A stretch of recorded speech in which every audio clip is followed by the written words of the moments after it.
भूतले श्रीमते भक्तिवेदांत स्वामिने इति नामिने। नमस्ते सारस्वती देवे गौरवाणी प्रचारिणे निर्विशेषा शून्यवादी पाश्चात्य देशतारिणे।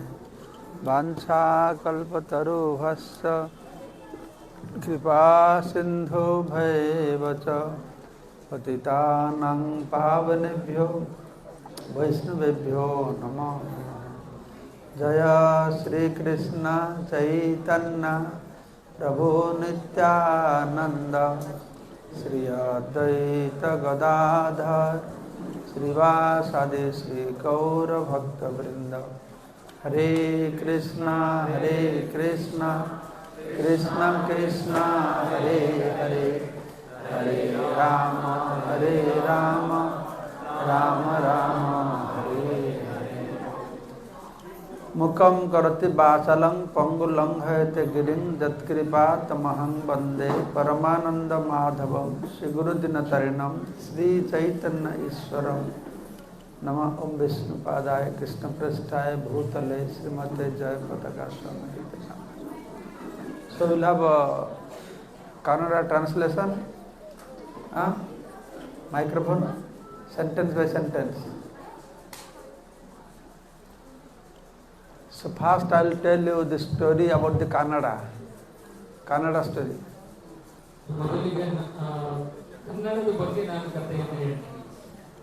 Many years before, maybe 40 years before, first time I came to Bangalore for book distribution. ತುಂಬ ವರ್ಷಗಳ ಹಿಂದೆ ನಾನು ಮೊದಲು ಬೆಂಗಳೂರಿಗೆ ಪುಸ್ತಕ ವಿತರಣೆಗೆ ಬಂದಾಗ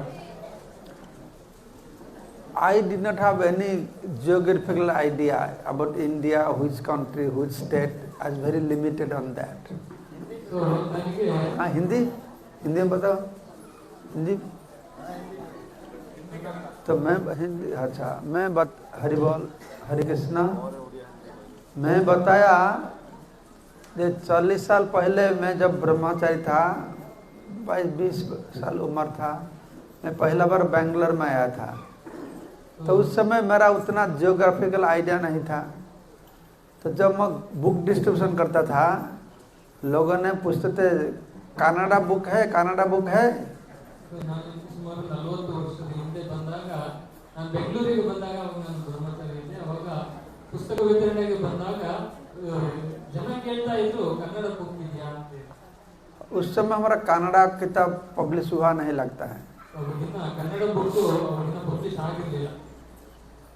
तो मेरे को तो आश्चर्य लगा कि इधर इंडिया में लोग कन्नड़ा का भाषा क्यों बोलते हैं। मैं सोचता कन्नड़ा, वो कन्नड़ा के इधर कैसा है, कन्नड़ा तो बहुत दूर में है। ये कन्नड़ा के साथ कनेक्शन है। मैं कि कन्नड़ा आ गया अभी, ये कन्नड़ा है ना क्या है। ಕನ್ನಡ ಅಂದ್ರೆ ನಾನು ಇಲ್ಲಿ ಬಂದಾಗ ನನಗೆ ಈ ಕನ್ನಡದ ಬಗ್ಗೆ ಅನ್ಸ್ಬಿಡ್ತು, ಕನ್ನಡ ಕೇಳ್ತಿದಾರಲ್ಲ ಕನ್ನಡ ಅಂತ ಹೇಳಿ। बहुत साल के बाद मेरे को ये मालूम हुआ कि कर्नाटक का भाषा कन्नड़ा है। After many years. ಸುಮಾರು ವರ್ಷಗಳ ಆದ್ಮೇಲೆ ನನಗೆ ಗೊತ್ತಾಯ್ತು ಇದು ಕನ್ನಡ ಅಂತ ಹೇಳಿ। सो मैं तो इस साल बैंगलोर इतना बार इधर आया हूँ। मायापुर भक्त लोग सोचते हैं तुम बैंगलोर का भक्त बन गए। मायापुर में रहते हैं सब बैंगलोर दौड़ाते हैं हर समय।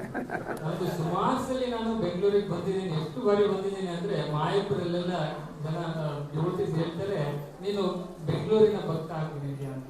2-3 महीने में 3 बार बैंगलोर आ गया अभी, 3 बार। 3 ತಿಂಗಳಲ್ಲಿ ನಾನು 3-4 ಬಾರಿ ಬೆಂಗಳೂರಿಗೆ ಬಂದಿದ್ದೀನಿ। I was not planning to come this time, but Brinda Mataji told me about the yearly function of Prabhu Janadi Prabhu. Then I feel very obligated to come to this function. ನಾನು ಬರಲಿಕ್ಕೆ ಇಚ್ಛಿಸಿರಲಿಲ್ಲ, ಆದರೆ ಗಂಗಾಮಾರಣಿ ಮಾತಾಜಿ ಅವರು request ಮಾಡಿದ್ರು, ಇದು ವರ್ಷದ ಒಂದು ಪುಣ್ಯ ಸ್ಮರಣೆ ಆಗಿರೋದ್ರಿಂದ ಬರಬೇಕು ಅಂತ ರಿಕ್ವೆಸ್ಟ್ ಮಾಡಿದ್ರು, ಅದರಿಂದ ನಾನು ಬಂದಿದ್ದೀನಿ। फिर उन्होंने भी उड़िया भक्तों के लिए एक प्रोग्राम ठीक किया, इसलिए मैं सोचा मैं आऊँगा। तो उड़िया डिवोटीಸ್ ಅವರಿಗೂ ಕೂಡ ಒಂದು ಭಕ್ತಿ ಪ್ರೋಗ್ರಾಮ್ ಇತ್ತು, ಹಾಗಾಗಿ ನಾನು ಬರ್ತೀನಿ ಅಂತ ಹೇಳಿ। So all of you know Anadi Jagannath Prabhu. ನಿಮಗೆಲ್ಲ ಗೊತ್ತಿದೆ ಅನಾದಿ ಜಗನ್ನಾಥ ಪ್ರಭು ಬಗ್ಗೆ. You know him by name. ನಿಮಗೆ ಅವರ ಹೆಸರು ಬಗ್ಗೆ ಗೊತ್ತು. He is not only known to people by name, everybody know him by their heart, isn't it? सबको हृदय से अनादि प्रभु सब लोग प्यार करते थे. ಕೇವಲ ಅವರಿಗೆ ಹೆಸರಿಂದ ಮಾತ್ರ ಅಲ್ಲ, ಹೃದಯದಿಂದ ಅವರನ್ನ ನೀವು ನಿಮಗೆಲ್ಲ ಗೊತ್ತಿದೆ ಅನ್ಕೊಳ್ಳಿ. अनादि प्रभु उनका फेस हर समय स्माइलिंग फेस है. ಅನಾದಿ ಪ್ರಭುಗಳ ಒಂದು ಮುಖ ಏನಿದೆ ಅದು ಯಾವಾಗಲೂ ತುಂಬಾ ಹರ್ಷ ಉಲ್ಲಾಸದಿಂದ ಕೂಡಿದೆ. तो अनादि प्रभु जब बैंगलोर में थे, मेरा जितना प्रोग्राम था, मेरे साथ कम्युनिकेट करना, इधर ले आना, देखभाल करना, सभी प्रभु नहीं करते थे. एक टेम्पल प्रेसिडेंट कोई मेरे को देखते नहीं, वही देखता था. ಯಾವಾಗ ಅನಾದಿ ಪ್ರಭುಜಿ ಇದ್ರು, ನಾನು ಬೆಂಗಳೂರಿಗೆ ಬರೋದು ಹೋಗೋದು ಎಲ್ಲ ಅವರೇ ನೋಡ್ಕೊಳ್ತಾ ಇದ್ರಿ. ನಾವು ಟೆಂಪಲ್ ಪ್ರೆಸಿಡೆಂಟ್ ಕೂಡ ನೋಡ್ಕೊಳ್ತಾ ಇರ್ಲಿಲ್ಲ. प्रेसिडेंट लोग मेरे को रिकॉग्नाइज नहीं करते थे, वही रिकॉग्नाइज करता था. ಪ್ರೆಸಿಡೆಂಟ್ ನನಗೆ ಅಷ್ಟು ರೆಕಗ್ನೈಸ್ ಮಾಡ್ತಿರ್ಲಿಲ್ಲ, ಆದರೆ ಅನಾದಿ ಪ್ರಭುಜಿ ರೆಕಗ್ನೈಸ್ ಮಾಡ್ತಾ ಇದ್ರು. ये भी हो सकता है ओडिशा का था ना, इसलिए ओडिया महाराज बुलाता था, ये भी हो सकता था. ಒಡಿಸ್ಸಾಯಿಂದ ಬಂದಿದ್ದಲ್ಲ, ಅದಕ್ಕೆ ಅವರು ಒಡಿಸ್ಸಾ ಅವರು ಅಂತೇಳಿ ಕೊಡ್ತಾ ಇದ್ರು. So he was very fond of all of us. हमको सब लोग उनको प्यार करते थे. ತುಂಬಾ ಪ್ರೀತಿ ಕೊಡ್ತಾ ಇದ್ರು. तो मेरा एक विचार है, हम लोग सब भक्ति जीवन यापन करते हैं, लेकिन कितना हम लोग भक्ति करते हैं, जैसे भगवान हम लोग को याद करेंगे. हम लोग तो मालूम है, हम लोग इतना भक्ति नहीं करते हैं जिससे भगवान हमको याद करेंगे. ನಮಗೆ ಗೊತ್ತಿದೆ ನಾವು ಎಷ್ಟು ಭಕ್ತಿಯನ್ನು ಮಾಡ್ತಿದ್ದೀವಿ, ಭಗವಂತ ನಮ್ಮ ಮೇಲೆ ಅವನ ಯೋಚನೆಯನ್ನು ಮಾಡ್ತಾನ, ನಾವು ಮಾಡ್ತಿರುವಂತ ಭಕ್ತಿ ಅಷ್ಟು ಉತ್ತಮ ಇದೆಯಾ ಅಂತೇಳಿ ನಮಗೆ ಗೊತ್ತಿದೆ. लेकिन जीवन में हम लोग ऐसा कुछ करना चाहिए, जैसा अनादि प्रभु जगन्नाथ प्रभु जो चले गए, हर भक्त लोग उनके बारे में सोचते थे, याद करते थे. ನಾವು ಯಾವ ರೀತಿ ಭಕ್ತಿ ಮಾಡಬೇಕು ಅಂತಂದ್ರೆ, ನೋಡಿ ಅನಾದಿ ಪ್ರಭು ಅವರು ನಮ್ಮನ್ನ ಬಿಟ್ಟು ಆಗಲಿ ಹೋದ್ರು, ಎಲ್ಲ ಭಕ್ತರು ಅವ್ರ ಬಗ್ಗೆನೇ ಚಿಂತನೆ ಮಾಡ್ತಾ ಇದ್ದಾರೆ. ಆ ರೀತಿ ನಾವು ಭಕ್ತಿ ಮಾಡ್ತೀವಿ. ये एक बहुत स्पेशल विशेष मार्ग है जिससे हम लोग भगवान के पास जा पाएंगे. ಒಂದು ವಿಶೇಷವಾದಂತ ಮಾರ್ಗ ಭಗವಂತನ ಸಮೀಪ ಹೋಗ್ಲಿಕ್ಕೆ. क्योंकि भगवान के पास जाने के लिए बहुत सारे मार्ग है. अच्छा से हरि नाम करो, अच्छा से भागवत पढ़ो, अच्छा से प्रचार करो, बहुत सारे मार्ग है. ಭಗವಂತನ ಸಮೀಪ ಹೋಗ್ಲಿಕ್ಕೆ ತುಂಬಾ ಮಾರ್ಗಗಳಿದೆ. ಭಾಗವತ ಇದೆ, ಆಚಾರ್ಯರಿದ್ದಾರೆ, ಬೇರೆ ಬೇರೆ ಮಾರ್ಗಗಳಿವೆ. लेकिन ये सब तो हम लोग कुछ ठीक सही तरीका कर नहीं पाते हैं. ಇದೆಲ್ಲವನ್ನ ನಾವು ಸರಿಯಾಗಿ ಮಾಡ್ಲಿಕ್ಕೆ ಆಗೋದಿಲ್ಲ. लेकिन हमारा जीवन में हम लोग ऐसा कुछ करेंगे जिससे हम लोग चले जाएंगे तो सब लोग हमको हमारे बारे में याद करेंगे, सोचेंगे. तो भक्त लोग हमारे बारे में सोचेंगे, याद करेंगे, तो भगवान हमको याद करेंगे. ನಾವು ಆ ರೀತಿ ಭಕ್ತಿ ಮಾಡಬೇಕು.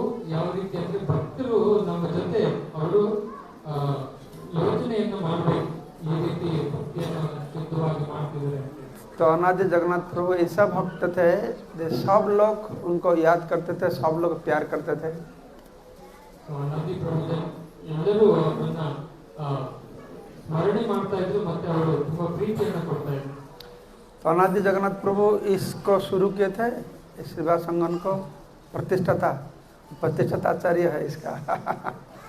इसका प्रतिष्ठा करके गए.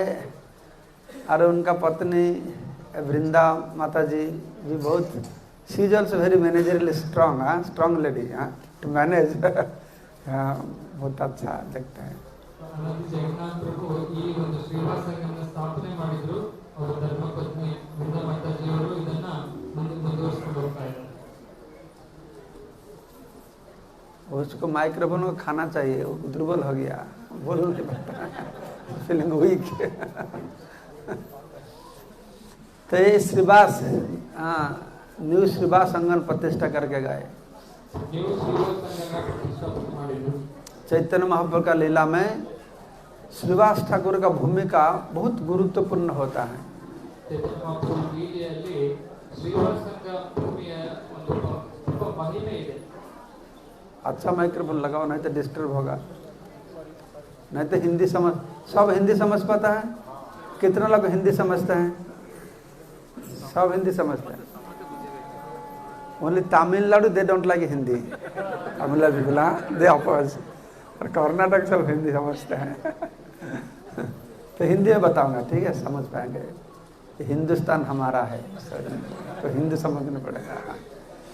तो मैं बोलता था कि कैसा श्रीवास महाप्रभु का मूवमेंट में श्रीवास ठाकुर का भूमिका बहुत गुरुत्वपूर्ण होता है।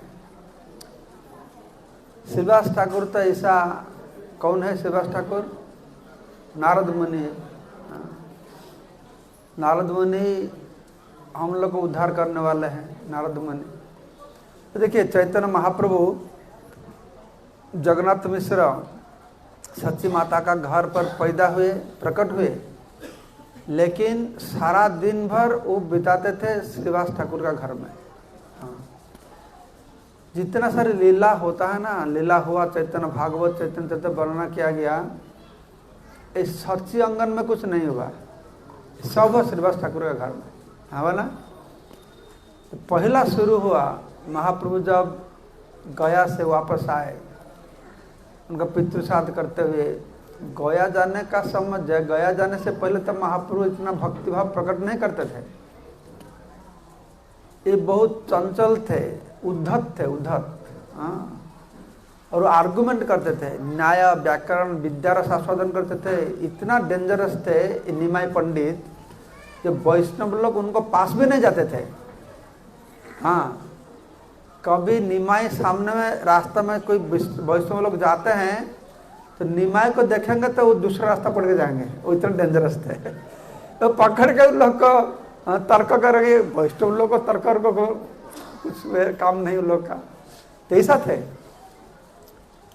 तो फर्स्ट टाइम जब आए, विष्णुपाद पद्म दर्शन किए, ईश्वर पुद्यपाद से दीक्षा लिए, आने का रास्ता पर कान्हा अटसल में कृष्ण भगवान का साक्षात दर्शन किए। जब वापस आए तो पूरा भावांतर हो गए।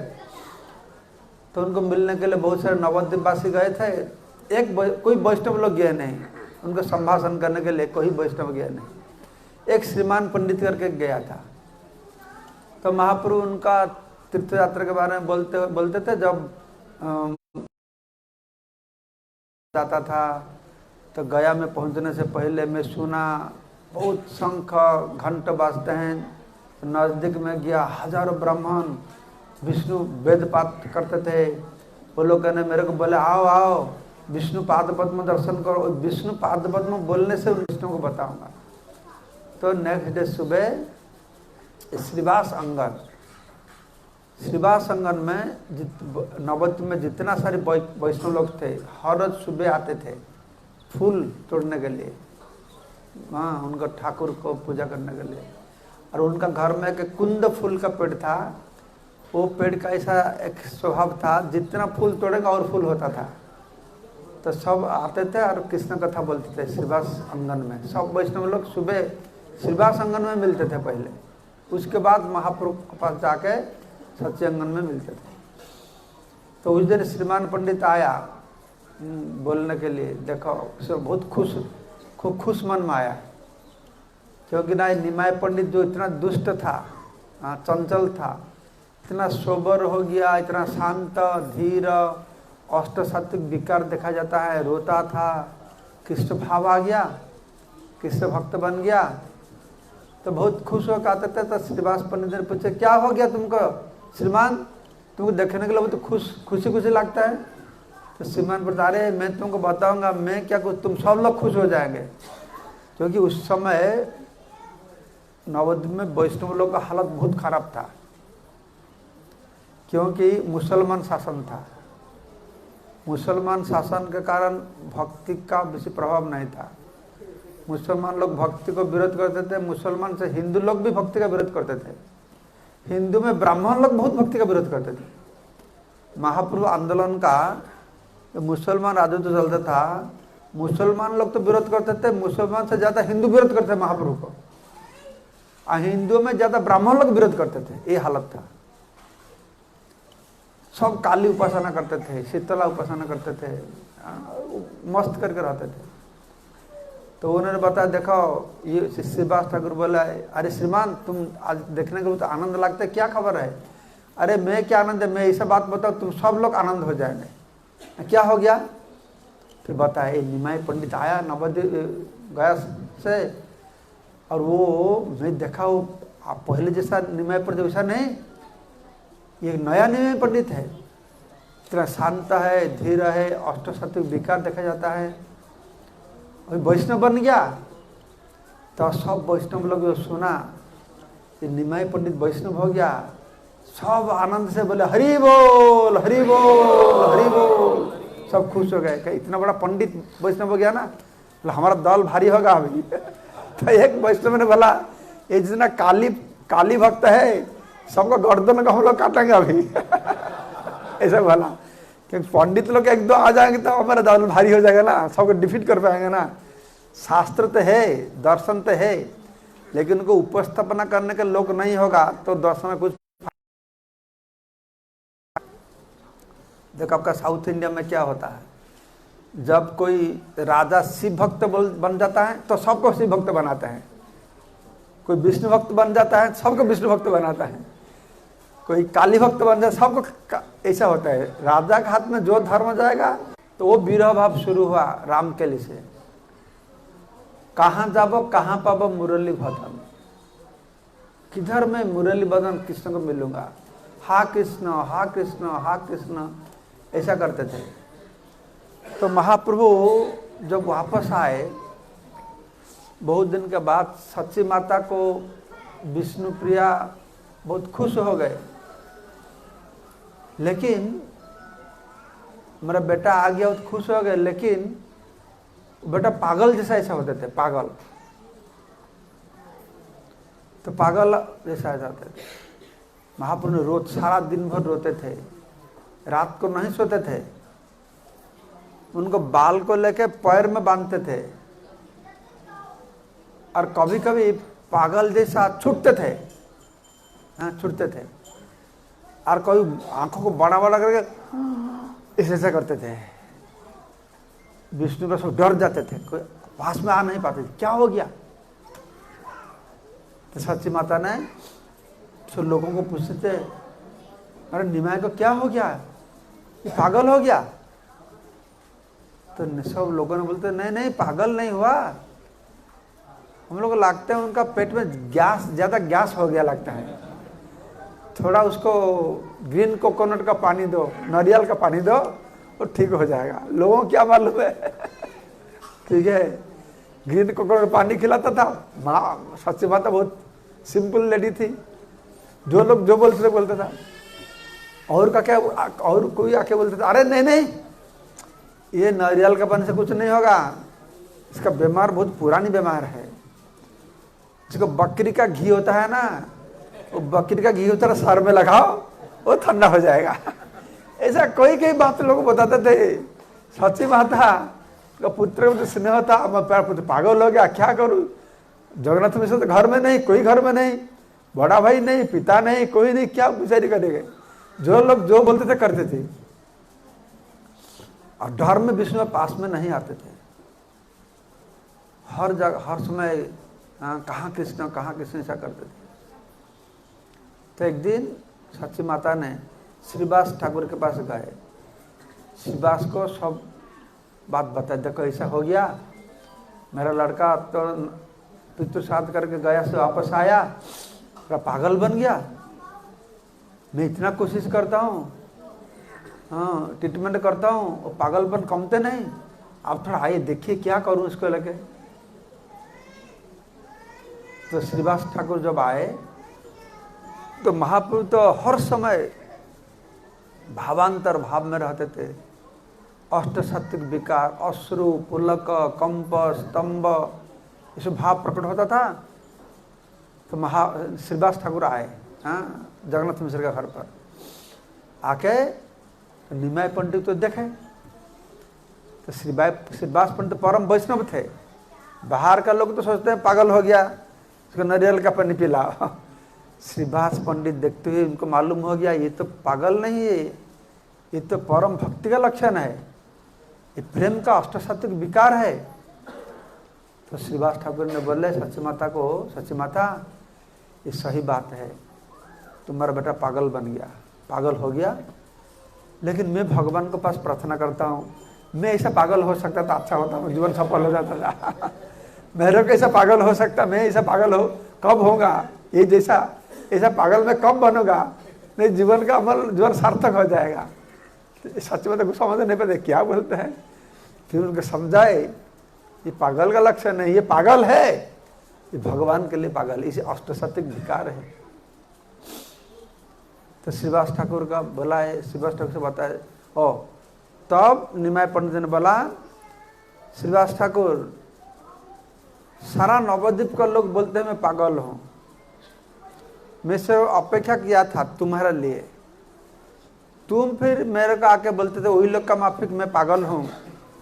तुम्हारे मुंह से सुनता था तो मैं गंगा में जाकर डुबकी देके आत्महत्या करने वाला प्रस्तुत था, कोई मेरे को समझ नहीं पाया। तुम ही एक व्यक्ति जो मेरे को समझ पाया क्या मेरा प्रॉब्लम है, क्या मेरा समस्या है, हाँ कि मेरे मन में क्या भाव जागते हैं, तुम ही समझ पाया। तो श्रीवास अंगन में पहले निमाय पंडित गौरांग महाप्रभु का अवस्था का में डिक्लेरेशन हुआ। श्रीवास पंडित वो व्यक्ति थे जो पहले महाप्रभु को समझ पाया ये कौन है, समझते हैं। फिर तक महाप्रभु तो हर समय कुथा कृष्ण ऐसे बोलते थे। एक बार सच्ची माता उनको बाल्य बंधु था गदाधर पंडित, बचपन से दोनों बंधु थे, लेकिन दोनों का स्वभाव प्रकृति कंप्लीट अपोजिट था। बचपन से गदाधर पंडित वो भक्त थे, शांत धीर, शास्त्र चर्चा करते थे। निमाय पंडित कंप्लीट अपोजिट था, भक्ति नहीं करता था और तर्क करता था, बहुत चंचल था, ऐसा था। दोनों अपोजिट नेचर थे, दोस्त थे। तो सच्ची माता ने बोला कि ले आए गदाधर, आओ देखो देखो तुम्हारा दोस्त का क्या हालत हो गया। तो जब गदाधर पंडित आया तो निमाय पंडित तो कृष्ण विरह में राधा रानी का भाव लेकर कृष्ण भगवान आए, हा कृष्ण कृष्ण को था है, कृष्ण को था है। गदाधर हे गदाधर, हाँ हमारा कृष्ण किधर गया। तो गदाधर पंडित देखे तो मैंने शांत नहीं, तुम अशांत है। तो शांत करने के लिए गदाधर पंडित ने बोला अरे निमाय तू क्यों इतना सोचता हो, कृष्ण किधर है, कृष्ण किधर नहीं गया, अरे कृष्ण तुम्हारा अंदर में हृदय में बैठा है। तो गदाधर ने सोचने लगे ऐसे मैं बोलूंगा तो शांत हो जाएगा, मेरा हृदय में बैठा है। फिर महाप्रभु को जब ये मालूम हुआ मेरा हृदय में कृष्ण बैठा है, वो तो कृष्ण को देखना चाहते हैं ना, तो नौख लगे इसको फाड़ने शुरू किए। हाँ कृष्ण हृदय में है, फाड़ने शुरू किए। तब गदाधर की तो और समस्या हो गया, मैं तो समस्या का समाधान करने के लिए बता दिया, हाँ कृष्ण तो हृदय में है, अभी हृदय को फाड़ता है। तो गदाधर पंडित ने बताया अरे निमाय रोको, वो कृष्ण गोचारण में गए हुए, थोड़ा देर बाद आ जाएंगे। तो निमाय शांत हो गया। तो सच्ची माता दूर से देखते थे क्या होता है, तो निमाय शांत हो गया। तो इसको देख के सच्ची माता गदाधर पंडित को बताए गदाधर तुम कृपा करके आज से तुम्हारा घर पर मत जाओ, इधर ही रहो। क्योंकि निमाई तक कोई भी शांत नहीं कर पाता है उसको, तुम इतना एक्सपर्ट है। उसको शांत कर दिया, धीरे शांत धीरे हो गया 1 मिनट में। तुमका उपाय मालूम है, तुम अभी हर समय किसका पास रहो, निमाई का पास रहो। कौन बोला? उनको गुरुजन ने बताया। अच्छा निमाई कौन है? निमाई कौन था पूर्व जन्म में? जोर से बोलने पड़ेगा, मन में बोल से मैं क्या सुनूं, मैं परमात्मा नहीं हूं। निमाय थे कृष्णा। गदाधर कौन थे? राधा रानी थे। देखो कृष्ण लीला में जो गुरुजन लोग हर समय राधा रानी को डांटते थे, उधर नहीं जाना, हाँ उसके पास नहीं जाना, हमारा परिवार का नाम बदनाम होता है, उससे दूर रहना, बोलते थे ना। हाँ, ब्रज का जितना ग्रोन अप लेडीज थे हर समय चाहते थे ये राधा रानी को कृष्ण से दूर रखना है। और नवद्वीप लीला में रिक्वेस्ट करते हैं तुम कृपा करके रहो, उनके पास में रहो। तो ये राधा रानी का इच्छा था।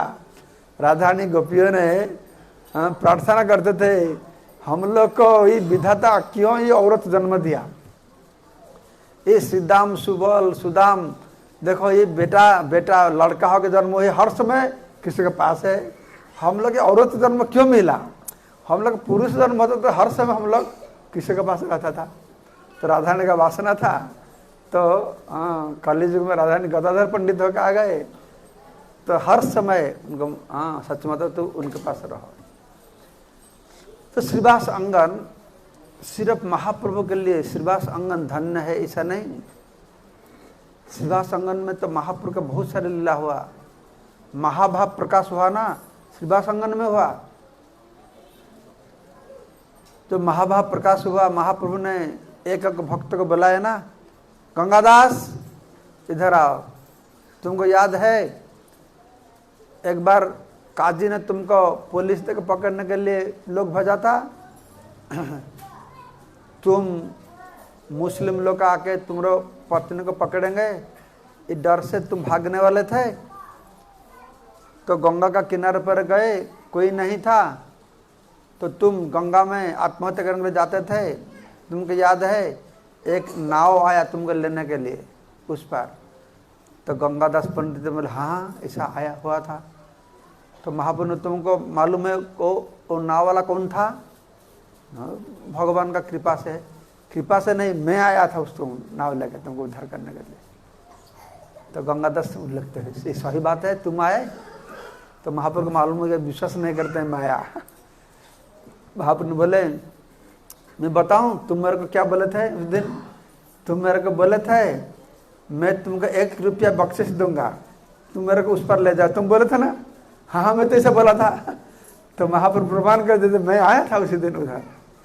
ऐसा करके एक लोग को बोला, अद्वैता सर को बोला, हरिदास ठाकुर को बोला, हरिदास आओ आओ। तुमको मालूम है सब शिवा संगन में हुआ। तुमको मालूम है एक बार 22 बाजार में तुमको बेत्राघात किया था। तो हरिदास हाँ प्रभु बेत्राघात किया था, लेकिन आपका कृपा से मेरे को कुछ नहीं लगा। तो महाप्रभु हो इतना ही मालूम मेरा कृपा से सब हो गया।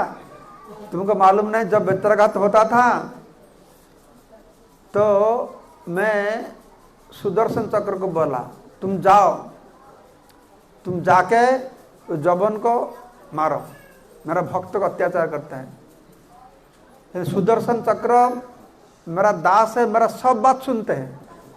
लेकिन मैं बोला तुम जाओ, लेकिन सुना नहीं, मेरा बात सुना नहीं। मैं बोला क्यों तुम मेरा बात क्यों नहीं सुनता। मैं बोलता हूं तुम जाके मेरा भक्त को परेशान करता है, तुम जबान को मार डालो, मेरा बात क्यों नहीं सुनता हो। तो सुदर्शन ने बोला प्रभु मैं आपका ही बात ही करता हूं ना, आपका मेरा बात क्या करते हो। देखो आप तो बोलते हैं मेरे को उधर जाने के लिए, लेकिन जब ये हरिदास को पिटाई करते हैं, हरिदास तो बोलते हैं प्रभु इसको क्षमा कर दो, ये लोग कुछ मालूम नहीं है। वो बोलता है क्षमा करने के लिए, आप बोलते हैं मारने के लिए। ठीक है, आपका भक्त बोलते हैं क्षमा करने के लिए, आप बोलते हैं मारने के लिए। अच्छा आप तो बताए ना मेरे से मेरा भक्त बड़ा है, मेरा भक्त जो बोला वो करना है, इसलिए आपको भक्त बोलते हैं नहीं मारने के लिए। तो आप बोलते हैं मार मैं कैसे जाऊँ, मैं आपका फॉलो करता हूँ ना, आपका बहुत ही फॉलो करता हूँ। तो भगवान को बहुत परेशानी हो गया, इसमें क्या करूँ मैं। तो महाप्रभु ने बताया था कि इसीलिए मेरे को कुछ उपाय नहीं था। सुदर्शन मेरा बात नहीं सुनता है, तो मैं स्वयं आके तुम्हारा पीठी का ऊपर मैं पीठी लगाया, जितना प्रहार होता है मेरा पीठी में पड़ा है, इसीलिए तुमको कुछ क्या पीड़ा नहीं हुआ। तुम बोलते मेरा आशीर्वाद तो सब हो गया, आशीर्वाद नहीं, मैं आया जितना चाबुक पारा सब मेरा पीठ में। तो सब भक्त लोग इसे देखते हैं, हरिदास ये सही बात है, तुम वैकुंठ से बोलो ना, मैं वैकुंठ से आया था। तो महाप्रभु को मालूम हो गया ये लोग विश्वास नहीं होता है। तो महाप्रभु ने उनका पीठ से चादर उतार के भक्त को आओ आओ देखा, अभी भी दाग है हमारे पीठ। भक्त लोग गए, सब पीठ दाग था और लोग देखा पड़ा। ऐसा अद्वैताचार्य को बुलाए, हाँ, श्रीवास पंडित को, श्रीवास ठाकुर को बुलाए, आओ श्रीवास, तुमको याद है एक दिन नवद्वीप में वो क्या देवानंद पंडित भागवत पाठ करता था, भागवत पाठ करता था, तो श्रीवास पंडित गए थे, तो भागवत श्रवण करते वो रोते थे, हाँ, भाव से रोते थे, और जो उसको कथा सुनने वाला वो लोग गुस्सा करते थे, अरे ये किधर से आ गया कि भावुक आ गया, जोर से चिल्लाते हैं, रोते हैं, हाँ, उसको भागाओ भागाओ, तो उसको उठा के लेकर बाहर फेंक दिया। महापुरुष ने बाद में देवानंद पंडित खूब गुस्सा किए थे, तुम्हारे चेला जैसा तुम भी ऐसा मूर्ख हो, तुम रोका नहीं उस समय। तो महापुरुष ने बताया, श्रीवास तुमको याद है ऐसा तुम जब भागवत का श्रवण करने के लिए जाते थे तुमको बाहर फेंक देते, तुम खूब दुखे के बैठे थे, उस दिन मैं तुम्हारा हृदय में प्रवेश करके तुमको समझाया और शांत करके ले आया था। हाँ हाँ प्रभु ऐसा किए थे।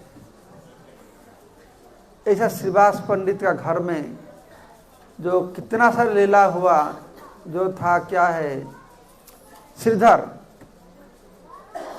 को, जब श्रीधर रात को जो महाप्रभु कीर्तन होता था तो भक्तों को बोला जाओ श्रीधर को बोला के लाओ। श्रीधर कौन है? ये केला पत्ता बेचने वाला कौन पहचानते श्रीधर को? वो बड़ा ब्राह्मण नहीं, कुछ नहीं। अरे तुम जाओ, रात को जाओ। श्रीधर क्या करता था, सारा दिन काम करता था, रात को कीर्तन करता था, और जब ज्यादा रात बढ़ता था ना जोर से चिल्लाता था, तो गांव का लोग गुस्सा करके बोलते इसको घर को लग गंगा में फेंक दो, बहुत गाली देते थे। तो महाप्रभु ने बोले तुम जाओ, जिसका घर में जोर से हरिनाम होता है उसको लेकर आओ इधर। तो भक्त लोग गए, कौन है श्रीधर? देखे एक घर से जोर से हरिनाम होते हैं, तो दर्द करे श्रीधर, तो खोला, क्या चाहिए ना, महाप्रभु तुमको बुलाते हैं।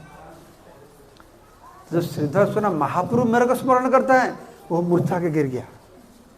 हाँ, तो उसको उठा के ले आए महाप्रभु के पास।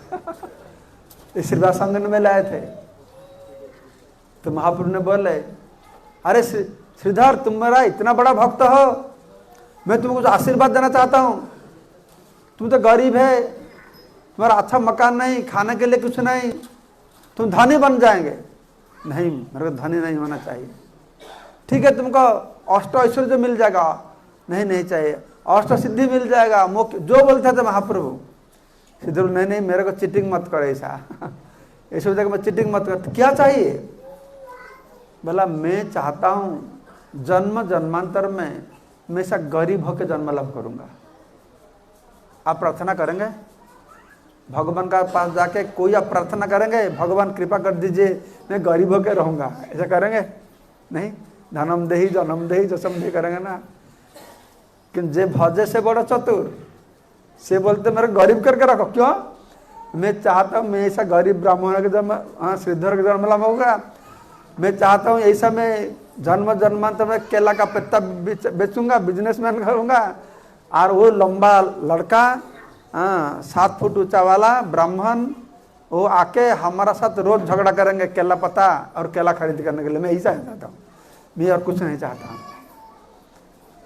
तो ये श्रीधर को वैसा उद्धार किए।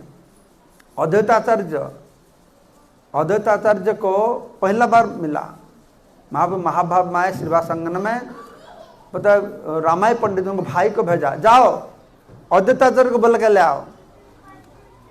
वो महाप्रभु बोल दे तो छूटने लगा अद्वैताचार्य। तो रास्ता कुछ जो जाने के बाद इसको मन, अरे अद्वैताचार्य उनका घर किधर है वो मालूम नहीं। महाप्रभु ने बोला अद्वैत को बोला, तो छूटने लगा। बहुत दूर जाने के बाद उनको याद आ रहा था, उन तो पूछा नहीं उनका घर किधर है। तो खड़ा के पूछा, अच्छा अद्वैताचार्य का घर किधर है? तो लोगों ने बोला अरे तुम उनका घर के सामने में खड़ा हो। तो फिर अद्वैताचार्य बोला जो ऐसा निमाई तुमको बुलाता है। तो अद्वैताचार्य जो हाँ उनका पत्नी सीता देवी, ठीक आरती का प्लेट रेडी करो, जल्दी करो। अद्वैताचार्य मन में आया, ये मैं जो भगवान को बुलाता था ये सही भगवान है, क्योंकि महाप्रभु ने बोला ना उसको बोलो। ये अद्वैताचार्य तुम जिसके लिए इतना रोता थे, इतना पूजा करते थे, उनका आने के लिए वो भी आया है, उनको मिलने के लिए तुम आओ। तो अब तक मन में सोचते थे ये निमाई वही होगा, मैं उसको परीक्षा करूंगा। हाँ, तो दो चीज उनका मन में था, क्या सही तरीका मन में, एक होता है मेरा इष्ट मंत्र बताएंगे और एक क्या है इच्छा है। तो जो अद्वैताचार्य जाए, अब वो तुम्हारे मन में थोड़ा शंका है मैं कौन हूँ, तो उनका मंत्र भी बताए, वो जो मंत्र बताए क्या जो, तो अद्वैताचार्य को विश्वास हुआ ये निमाई ही कृष्ण भगवान है। तो ये तो महाप्रभु का बहुत सारी लीला हुआ। महाप्रभु ने नाटक भी करते थे, उधर यात्रा करते थे, महाप्रभु लक्ष्मी देवी का रोल करते थे, गौरंग महाप्रभु, हाँ इतना एक्सपर्ट लक्ष्मी देवी रोल करते थे। सच्ची माता देखने के लिए आते थे, सच्ची माता नहीं पहचान सकते थे ये कौन है ये उनका लड़का है, वो नहीं पहचान सकते थे, वो सोचते लक्ष्मी देवी ऐसा है। जैसे महाप्रभु की लीला हुआ, सिर्फ महाप्रभु लीला नहीं, नित्यानंद प्रभु बहुत सारे, नित्यानंद उधर रहते थे। जब नित्यानंद प्रभु वापस आए तीर्थ यात्रा करके, किधर रहेंगे, तो बोला गया तुम इस श्रीवास ठाकुर घर में रहो। श्रीवास ठाकुर का पत्नी क्या नाम है, श्रीवास का पत्नी क्या नाम है, श्रीवास आंगन में आप लोग रहते हैं, उनका पत्नी का नाम तो जानना चाहिए, मालिनी देवी। सीता ठाकुरानी अद्वैताचार्य का पत्नी है, सची देवी जगन्नाथ मिश्र का पत्नी है, और मालिनी देवी, मालिनी देवी उनको पुत्र समझ के पालन करते थे। तो इतना पुत्र स्नेह था, मालिनी माताजी बूढ़ी हो गई थी, तब भी नित्यानंद को देखने से उनका स्तन से दुग्ध खरित होता था, इतना पुत्र स्नेह था नित्यानंद प्रभु का प्रति, उनका पुत्र भाव था। बहुत सारी लीला हुआ, आप लोग चैतन्य भागवत में पढ़ेंगे कैसा मालिनी माताजी एक दिन श्रीवास का पत्नी मालिनी माताजी ये भगवान का बर्तन धोते थे, परिष्कार करते थे, एक कौवा आया, तो प्रदीप में घी प्रदीप होता है ना, कौवा उसको लेकर उठा के ले गया। तो मालिनी माता देखते हैं कौवा उड़ गया, कुछ देर पर भी आ गया वो प्रदीप नहीं। तो मालिनी माता रोने लगे, अभी क्या होगा, अभी तो श्रीवास ठाकुर बहुत डांटने वाला आदमी थे, बहुत सख्त थे, ऐसा होगा श्रीवास तो बहुत डांटे, वो रोने लगे। तो बीच में नित्यानंद प्रभु आए, क्या हो गया माँ तुमको, सो बता। अच्छा कौवा आके ले गया, अभी ठाकुर आएंगे तो मेरे को बहुत डांटेंगे। तो कौवा उधर बैठा था, तो नित्यानंद प्रभु ने बोले कौवा क्या हो गया, जाओ जल्दी जाकर प्रदीप ले आओ। कौवा उड़ गया, फिर हाथ मुंह में प्रदीप लेकर आ गया इधर साथ साथ। तो फिर मालिनी स्तव करते हैं नित्यानंद प्रभु को, ये कुछ आश्चर्य का बात नहीं, तुम तो मरा हुआ बेटा को जमद्वार से ले आ सकते हैं, ऐसा ऐसा जे पूर्व में जितना तो लीला हुआ था सब मालिनी माता जी स्तव से बताए। तुम्हारे लिए एक प्रदीप कौवा को देखो वापस, ये क्या बात है, कुछ भी नहीं। सब पुत्र स्नेह बहुत था। तो महाप्रभु नित्यानंद प्रभु चंचल थे, चंचल है हिंदी में पिकला चल थे। तो नित्यानंद प्रभु को मालिनी माता जी ने एक दिन 5 संदेश दिया, 5 संदेश। नित्यानंद प्रभु 2 संदेश खा के ना, 1 संदेश खा के और सब अंगीना में फेंक दिए। तो मालिनी, अरे क्या हो गया, क्या हो गया, तुम क्यों सब फेंक दिया, अभी क्या खाएंगे, क्या खाऊंगा, तुम क्यों मेरे को 5 संदेश एक साथ में क्यों दिया, मैं 2 संदेश देना मैं खाऊंगा, फिर और 2 संदेश देना मैं खाऊंगा, एक एक करके देना, सब एक साथ में क्यों दिया। तो माँ ने बताया तो अभी तो तुम सब फेंक जाओ, क्या खाओगे, जा जाओ अंदर में संदेश है, फिर ना सब संदेश में भोग लगा दिया था, अंदर में जाओ ना। फिर जब माता गए देखा अल्टर में फिर से संदेश पड़ा है तो वो संदेश लेके जब आते हैं, वापस आते हैं, देखता है नित्यानंद प्रभु बस के वो संदेश खाते हैं, अरे ये संदेश किधर से आया था हमारे पास तो ऐसा चमत्कार लीला नित्यानंद प्रभु करते थे। नित्यानंद प्रभु तो आदि गुरु होता है ना, बलराम होता है ना आदि गुरु, तो उनका नित्यानंद प्रभु का व्यास पूजा भी, उनको महाप्रभु ने बताया, पूछे नित्यानंद तुम्हारा व्यास पूजा काल होगा, बताओ किधर व्यास पूजा होगा? तो देखे किधर व्यास पूजा होगा? इस बुढ़ा ब्राह्मण का घर में होगा। और श्रीवास ठाकुर को देखा है, ये बुढ़ा ब्राह्मण का घर में होगा। तो महाप्रभु बोले, श्रीवास ठाकुर ये बहुत बड़ा जिम्मेदारी तुम्हारा पर पड़ गया, बहुत बड़ा उत्सव बनाना पड़ेगा। श्रीवास ना ने क्या उसे, मेरा घर में सब इंग्रेडिएंट्स है, हाँ, और ये एक दो ले आऊंगा हो जाएगा। फिर व्यास पूजा बनाए, श्रीवास संघ ने भी व्यास पूजा बनाया। नित्यानंद प्रभु तो बहुत चंचल थे, घर घर में गृहस्थ लोग का घर में जाते थे और खाना का समय वो तो भाव में रहते थे, खाते थे और सबका घर में सब खाना फेंकते थे, भात दाल से फेंक देते थे। तो महाप्रभु ने बोला, अरे नित्यानंद तुम क्यों ऐसा करते हो? तो गृहस्थ का घर में जाते हो थोड़ा संभाल कर रहना चाहिए ना। एक गृहस्थ लोग क्या सोचेंगे, तुम घर में जाते हो, गृहस्थ के घर में जाके भात फेंकते हो, भात मत चावल हाँ राइस फेंकते हो, तुम पागल है ना क्या है? मैं पागल हूँ? अरे गृहस्थ लोग को मेरे को खाना नहीं देंगे इसीलिए ऐसा बात करते हैं, जैसा मेरे घर मैं पागल नहीं, मैं ठीक हूँ। तो कभी कभी नित्यानंद वो क्या करते थे, कपड़ा को खोल कर नंगा हो जाते थे, उनको मालूम नहीं होता ना, बाह्य ज्ञान नहीं।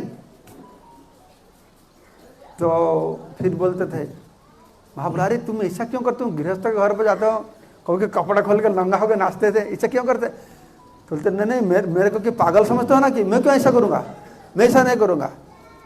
फिर ठीक है मैं ऐसा करूँगा, तुम मेरे को रोकना है तुमको, बोला। तो एक दिन महाप्रभु सच्ची माता ने महाप्रभु को बताए, निमाई मैं रात में स्वप्न देखा, तुम कृष्ण और बलराम जो मेरा अल्टर में है दोनों में झगड़ा लगता है, तुम दोनों था निताई और निमाई, हाँ वो लोग सब माखन दही खाता है, तुम लोग दोनों झगड़ा करते हैं और तुम दोनों बोलते अरे तुम्हारा समय चला गया, दधी मक्खन खाना समय चला गया, अभी हमारा समय है, हम लोग खाएंगे। इस सपने में देखा। तो निमाई ने बोला ठीक है माँ, आज निताई को हम लोग बोलेंगे तुम पकाओ, उनको प्रसाद खिलाएंगे। तो नित्यानंद प्रभु को बुलाया, दोपहर में खाने के लिए आएंगे। तो नित्यानंद प्रभु जब आए, नित्यानंद प्रभु हर से भाव में रहते थे, बाहिक ज्ञान नहीं था। तो जो वापस आए, सच्ची माता विष्णु सब घर का लोग है, आके सबका अंगन में खड़ा होके कपड़ा को खोल के सिर में बांधने लगे। तो महाप्रभु अरे निताई क्या करते हो, तुम तो अभी बोला तुम पागल नहीं हो अभी, फिर तो महाप्रभु पकड़ के लेके फिर उसको कपड़ा पहना है। तो नित्यानंद प्रभु ऐसा चरित्र थे। श्रीवास संगीना में नित्यानंद प्रभु एक बार नित्यानंद प्रभु कौपिन को लेके महाप्रभु ने सब लोग भक्त लोग उनको महाप्रभु ने बोले को पगड़ी बनाया था। तो अद्भुत लीला इस श्रीवास संगन में हुआ था। ये मेरा बोलने का मतलब है, महाप्रभु सच्ची अंगना में प्रकट हुए, जैसा कंस कारागार मथुरा में जन्म हुए थे, सब लीला विलास के किधर वृंदावन में, उस समय भी महाप्रभु जन्म हुए सच्ची अंगन में, ये सब लीला विलास हुआ श्रीवास अंगन में। ऐसा और सारी बहुत लीला है। अब लोग चैतन्य भागवत में वर्णना किया गया, क्योंकि चैतन्य चरित्र में तुम्हें अंत लीला के बारे में ज़्यादा वर्णना है, नवद्वीप लीला चैतन्य भागवत में ज़्यादा वर्णना है, आप लोग सुनेंगे। मैं पहला बार श्रीवास अंगना में आया, इसलिए मैं सोचा थोड़ा श्रीवास का लीला स्मरण करूंगा तो अच्छा रहेगा। जय श्रील प्रभुपाद की, श्रीवास ठाकुर की, Gaur Premanande. Thank you so much. Okay